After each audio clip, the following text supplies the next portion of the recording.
We go live to the World Congress Against Fascism being held in Venezuela. Let's listen to the statements provided by Executive Vice President Delcy Rodriguez.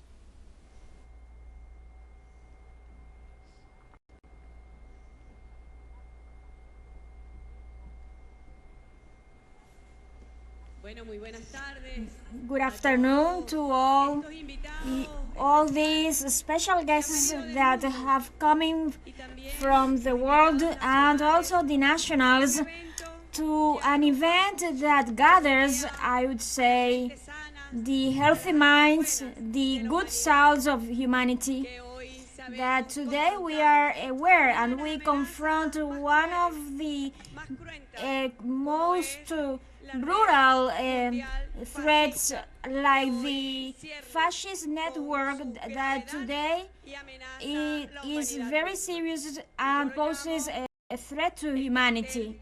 And I call it the international group against countering fascism. I want to welcome President Nicolás Maduro, all guests, and I want to thank the arrangers from Argentina, Manuel Pineda, and our brother, Secretary of International Relations of the Communist Party in Spain. Spain is on fashion lately, and also the scholar, the U.S. scholar, welcome all brothers and sisters of the world who have been gathered.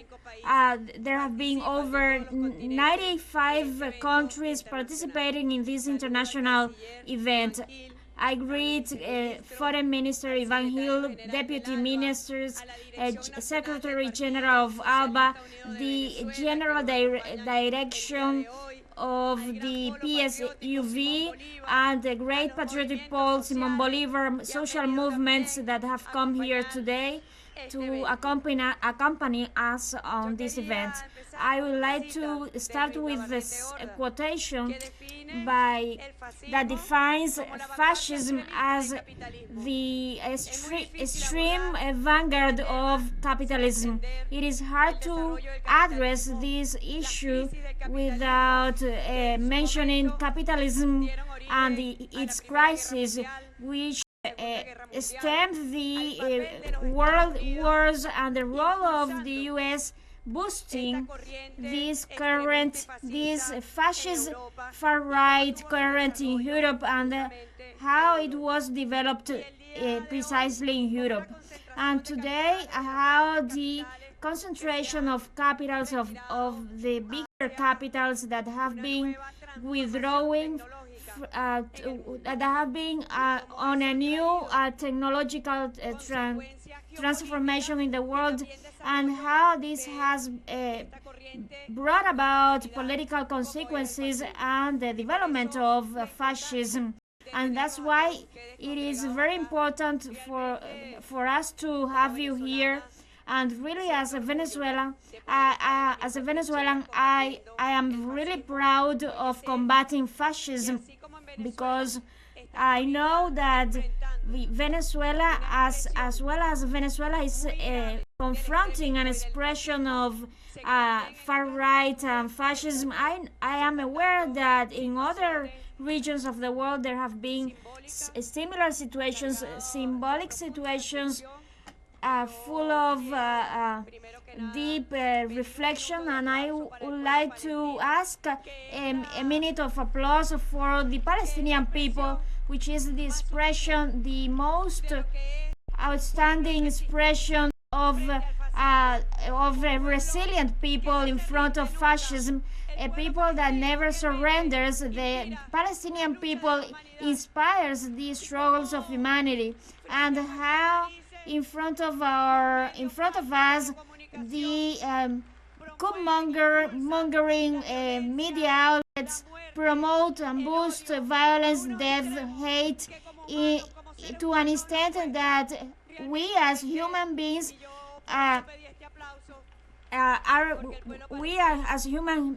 don't understand, because as it had happened in all countries of the world, are raising their voices for defending the injustices on the Palestinian people. Long live Palestine, and thank you very much, brothers and sisters.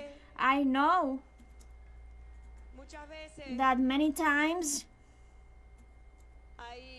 there are people that from the communication transnationals distort the reality, but reality imposes, and Palestine it imposes as if this genocidal strategy is for the world to see what is fascism about and what is Zionism about, because the power of the Western media outlets and the financial international system are being disguised under these actions against the Palestinian people, because they are just backing up these terrorist actions, and so they have double standard, and so they don't have moral to talk about Venezuela or talk about the Venezuelan people. Since the arrival of Commander Hugo Chavez in office, has seen how fascism works, and in our Republican history that we have living through and have been living through, and there is Rojas. So Venezuela knew what it meant our martyrs from the 1960s, from those tortured, from those forced disappearances. So the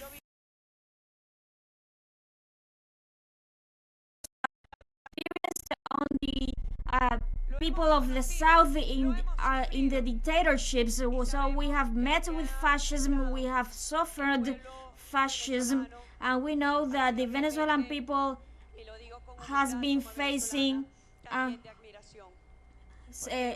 actions which we have to admire, because we have to face coup d'etats, assassination attempts, imperialist invasions, economic wars, economic blockades, and most recently some of you were here for the electoral process on July 28th, and the plan was already set. We have mentioned that it was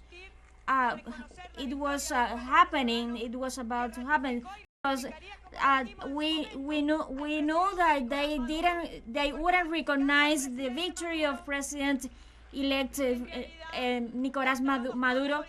And so, because when we ratified the victory of President Nicolás Maduro, we ratified our peace, our sovereignty, and the people who were debating about directing their goals. And so we described the far-right fascist plans on a trap in which they placed the power of the dictatorship of algorithm on social media. They sponsor over $10 million to defeat the Bolivarian government and the Bolivarian revolution, and they did it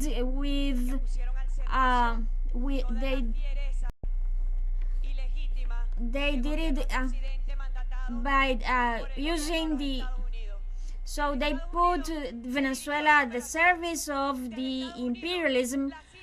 This far right, and the CIA continues to direct the aggressions and the threats against Venezuela. Their menaces are on their way. It is not enough for them the will of the people expressed on the elections of July 28th. You know what happened later. Hours later, the fascist violence on the streets, murdering our youngsters, burning down headquarters, facilities, attacking officials, murdering our women for being Chavistas. And there's a boy, a terrible case, that confesses that he murdered a Chavista leader because on social media they posted Chavistas must be killed, and so he murdered an outstanding leader in the Bolivar state, and that's what algorithm promotes. So these are algorithms in which fascism has to take the lead to counteract the construction of free peoples. And so these algorithms impose the normalization of hate, violence, death, and that's why for them it is almost a show to demonstrate, to showcase, to show the genocide in Palestine without any grief. And so it is the normalization of what this stage must be against humanity. And so this has to do with the deepened crisis of capitalism in which prevails inequality. And so you have seen what is being posted by these NGOs, which 1% of the population in the world concentrates the equivalent of the 45% of all wealth in the global population. It is a profound crisis of inequality, in which it is estimated that it needs to spend half of a century to overcome these inequalities.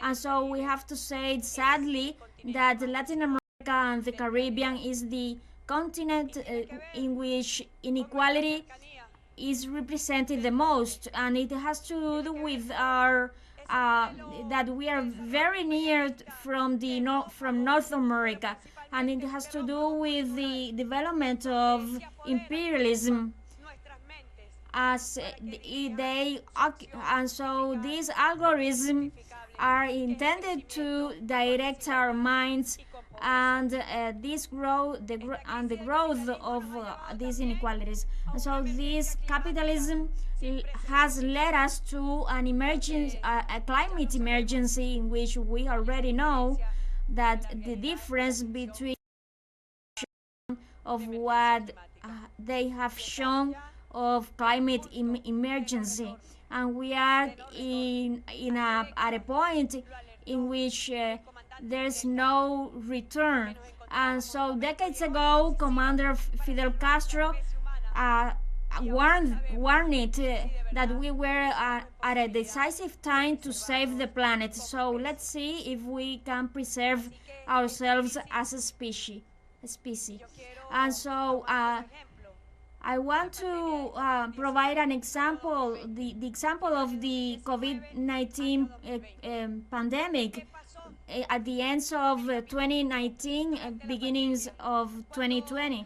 What happened with capitalism in the pandemic, in which there was a complete lockdown. There was a growing of capitals concentrated on the biggest corporations possessing the vaccines, the drug companies.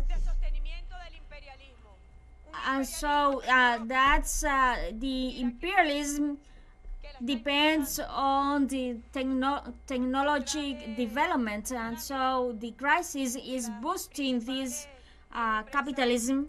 And so let's mention the main companies, the main technological companies, which are mostly gathered in North America. All of them are gathered in the United States of America. And if you see their performance, you can see that it is negative. So we are talking about a crisis that today threatens the economic stability of the whole planet. and that same capital that come against Venezuela this July 28th, and they show their face of, and it appeared the Mr. Musk. He appeared posing. He appeared threatening Venezuela, threatening President Nicolas Maduro, and along with him a mercenary. And so they took their masks off because they wanted to resolve the Venezuelan matter. So it was needed for capitalism and their crisis to develop the Venezuelan affair. And so the Venezuelan people learned them a lesson, because they were defeated by the people, the Elon Musk, and it was a defeat for the international fascism. And that on that date, over 136 private and public institutions were victims of cyber attacks, and all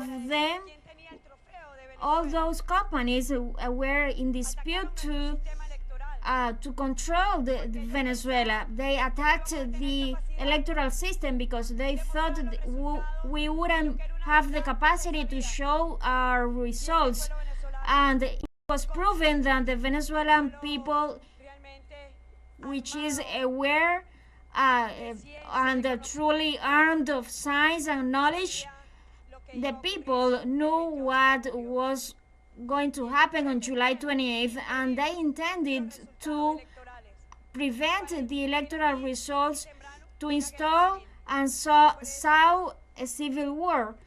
Therefore, what happened on July 29, 30, 31st, and on August 1st and 2, I said that it demonstrated the people's resilience, and it showed how the people of Venezuela don't surrender and don't get undermined by violence or the most aggressive powers of this planet. So we were attacked by the technological imperialism, by these greatest corporations, and they provide us with 30 million attacks per minute. And the best answer, you can just see it, is to be here in Venezuela and see that the country is at peace, that in a country in which the people is working for their future, for their welfare, for their development. It is the right for the future of the Venezuelan people that was at stake, and that cannot be negotiated. We cannot deliver our resources, our sovereignty, our people to them, and that's what they don't understand. Europe is under a crisis due to their subordination, due to their U.S. subordination, and so they are subdued to the U.S., and that's why they are under the crisis, and their essential rights are undermined, and there's a new world that emerges, the BRICS Plus, and here the symbolic battle that is waging Russia against Neo-fascism, against NATO, against the United States of America. It is the war of NATO and the US on Russia and on China, and so there's a wage of humanity, and so the people of Venezuela goes for the but if fascism would take all spaces of this planet, there won't be a square meter in which we can breathe, have certainty about it. And so I really thank your participation here, because it proves not only solidarity but also awareness that this is a global battle that we are just waging. Is not a single battle in Venezuela, in Palestine, in Russia, but it is a global battle against the serious menace that means fascism as an organization of organized crime, in which they are placing pieces. Argentina is an example of it.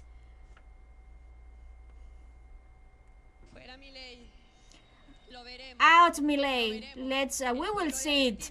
The people of Argentina deserves it.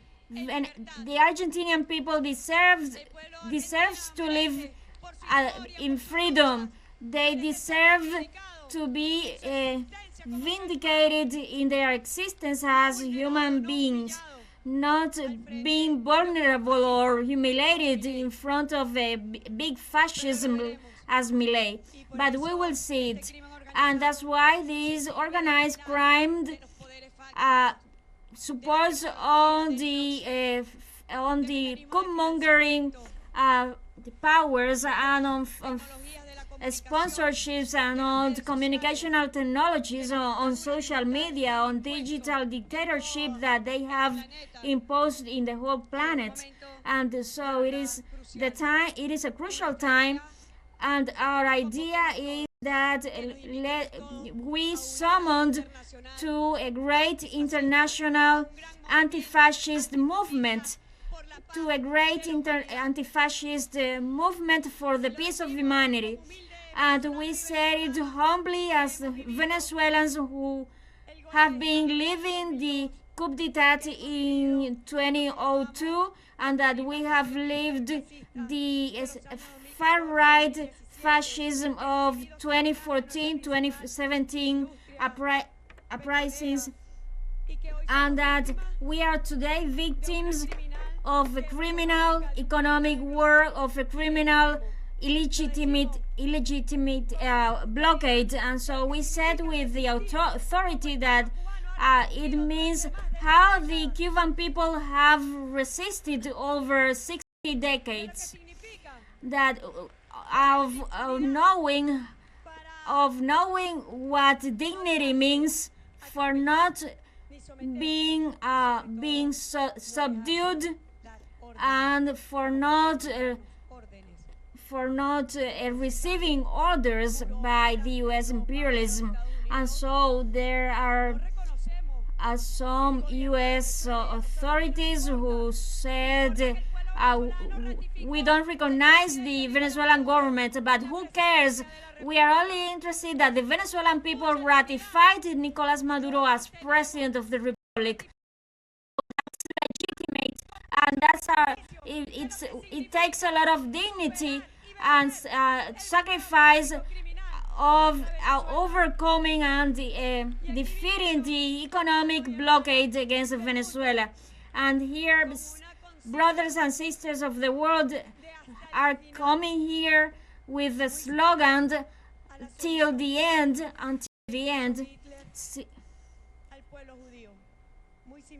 So the fascism referred that until the end, which is very similar to a Hitler slogan, which implied the annihilation of Chavistas leaders and of the Bolivarian Revolution. And so that's why we said that it is a culture of hatred, of arrogance, of not accepting the opposite, the opponent. So that's why we take the responsibility of not surrender. Pay attention, what a danger. The neo-fascist network in Europe and in Latin America. Today there are fascist leaders and movements in 17 countries in our continent,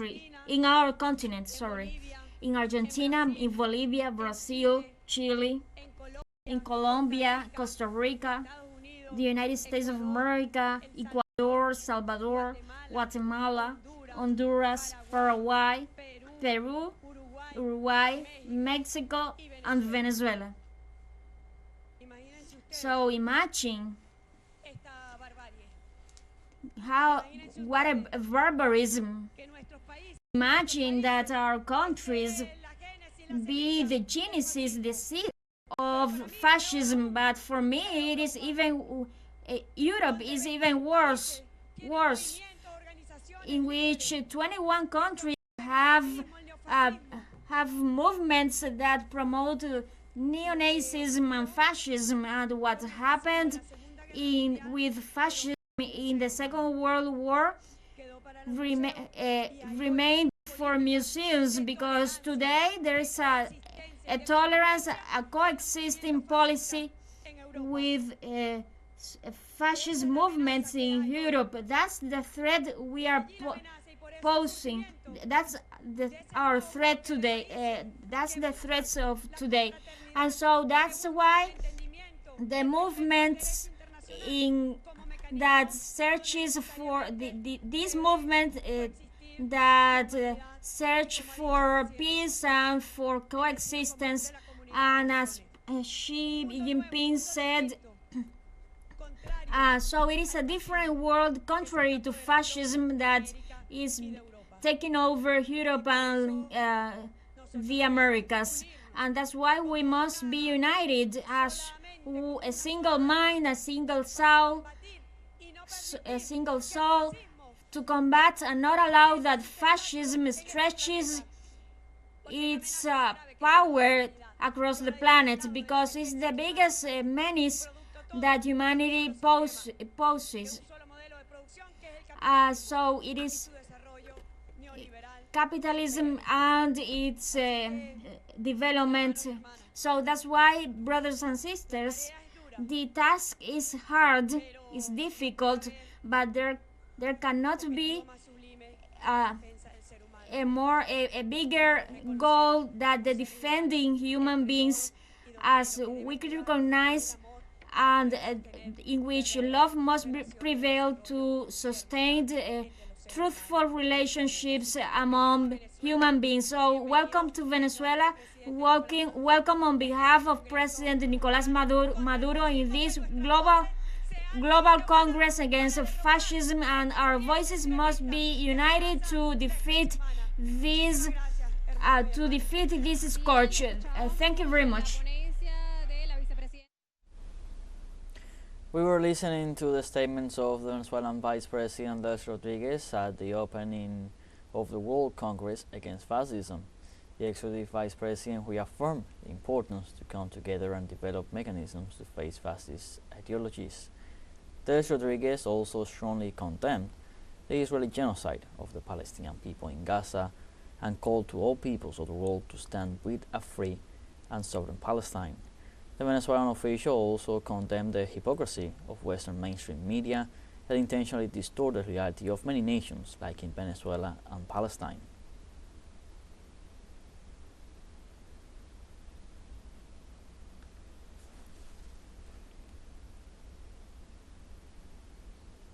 Stay tuned with teleSUR English for more updates in upcoming news briefs.